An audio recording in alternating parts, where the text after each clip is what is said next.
News India 27 नव्या पिढीचं नवं माध्यम। लासलगाव येथे भर दिवसा 3 तोळ्याची पोत चोरण्याचा प्रयत्न करण्यात आलाय। दुकानात आलेल्या ग्राहकांच्या सतर्कतेमुळे चोरट्याचा चोरीचा प्रयत्न फसला।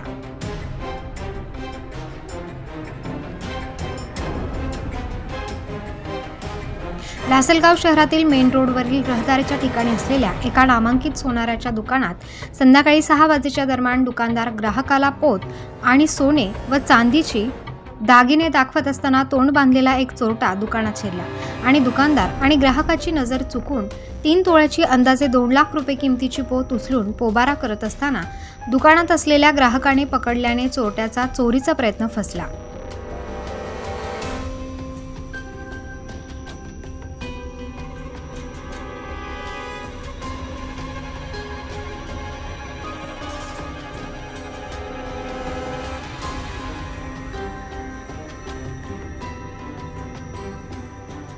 हा चोरीचा संपूर्ण प्रकार दुकानात असलेल्या सीसीटीव्ही कॅमेऱ्यात कैद झाला।